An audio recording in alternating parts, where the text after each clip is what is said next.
State your name. My name is Danielle Vanessa Dawkins Osborne. Start with your questions, my questions, our questions, everybody's questions. Sure, baby. Listen, I am here to make your life complicated. Um, That way it's not boring. all right. So let's create the intro. What's the intro?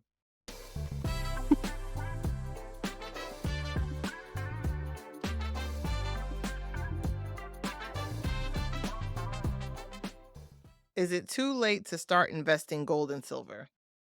A lot of my clients, when they come in for the consultation, we give a complimentary 15-minute consultation to all clients looking to invest.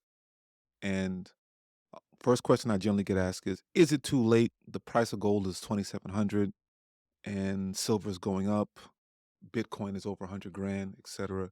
I say my average client used to be around 70 years old, late 60s, 70 years old. If you're in your 60s and 50s and you're just starting, you're perfectly fine. You have something that everybody else may not have. That is time. You can't beat time. Gold, silver, precious metals always rewards people that have time. That's just what it is. So, time and consistency. So, if you're consistent and you have time on your side, precious metals will always benefit you. The price of metal can fluctuate, but inflation is not going anywhere. The price of Not everything is anytime only soon. going which direction? Up. Up. Can't go wrong. So precious metals are always a good investment. Time is on your side if you're a certain age. What's the most common mistake people make when buying gold and silver? If you're buying gold and for investment purposes, do not get novelty items. Don't get limited edition this, limited edition that. Once you're in the modern era, which is anything post 1933, it's very unlikely it's going to be limited. They're trying to create a market.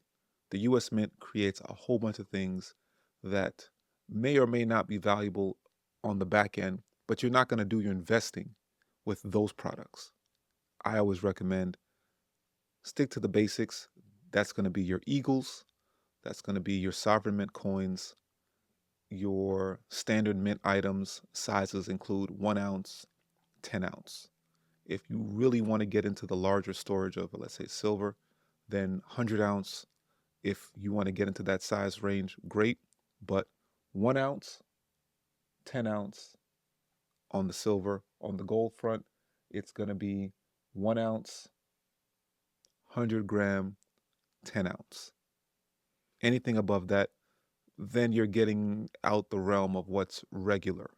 Would you say once you have a decent portfolio, then you can start dabbling in the limited or the Sure. specialty? That's just not where you start. But when a client comes to me and says, I want to start investing, I'm going to put up some money, why would you go get something that very few people know about? Right. Or jump into platinum. Best example I tell my clients is, to use a car reference, nobody goes out and buys a purple Ferrari. Ferraris come in standard colors: red, white, black. Sizes, coin types: gold eagle, Canadian maple, 1 ounce gold bar, typically Swiss. Very simple. Once you can get 100 of those, and you're still within the realm of standard issue. And you can trade those anywhere. You don't have to worry about if you're coming back to me. I would love for you to come back to me and continue your business. Most of my clients are lifelong business partners, so to speak. Their kids come, their grandkids come. But typically, if you want to go take it anywhere, you travel. A lot of our clients are international. You can take it anywhere in the world and be easily recognizable.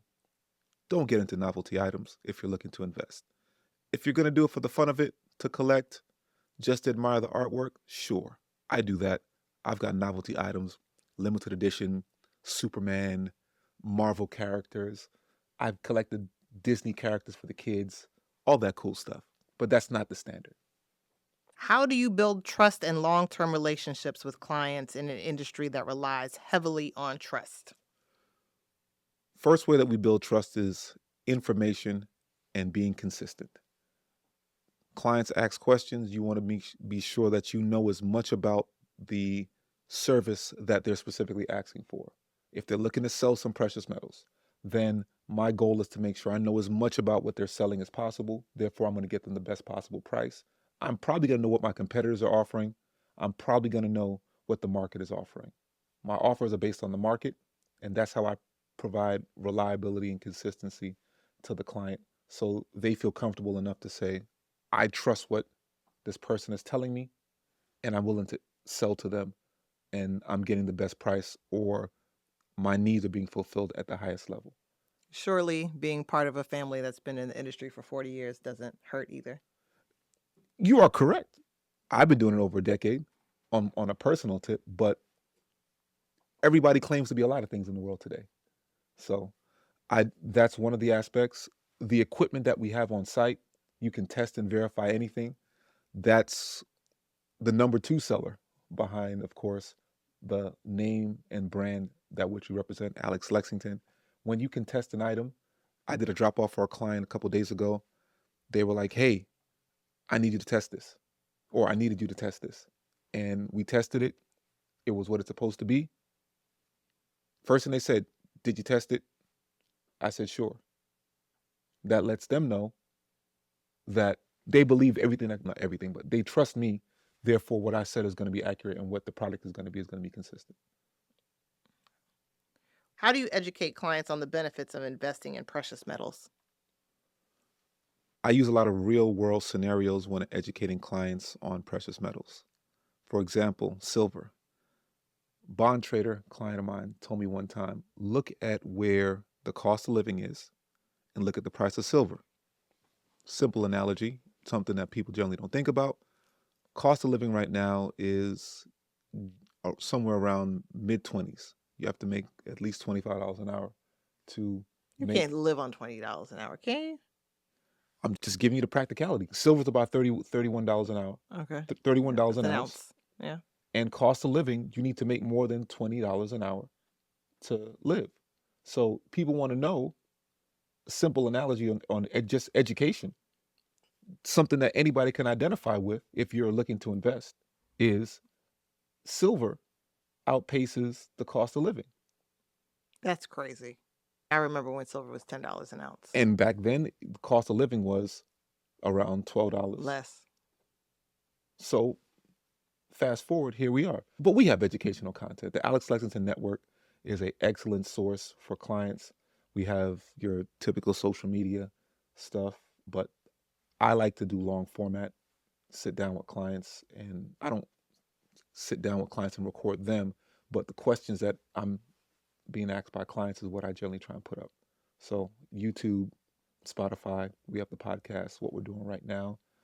If you're not willing to do some research, then you just have to trust my word, and trust is a factor. So that's one of the reasons or ways that we educate clients or keep clients up to speed. And then we have our Alex Lexington newsletter. So that goes out about once a quarter, and whatever's current in the world of precious metals and financial markets is what's available. A lot of our clients actually just pop in, call, they just want an update, and that's one of the benefits of being a client. You can ask someone that's ears to the ground on precious metals and the economy. People don't know this, but when the economy shifts, we see it almost to the week or the month when it's happening in real time. It affects our business in a very real way, and it affects the way the market it's based on where the market is operating, but we see it happen. So when clients say, hey, how's business? Or not even just how's business, how the markets? Because if things are going one way, we could be selling, people looking to invest, businesses doing well for people, money's coming in for people, and they're looking to hedge against what they see down the road. Or things aren't going as well, and people are now selling. So we get clients that are doing one or the other, but when the shift happens, we're able to tell that directly to clients and let them know the market is doing this, and the facts are, our opinions are based on the way clients are reacting.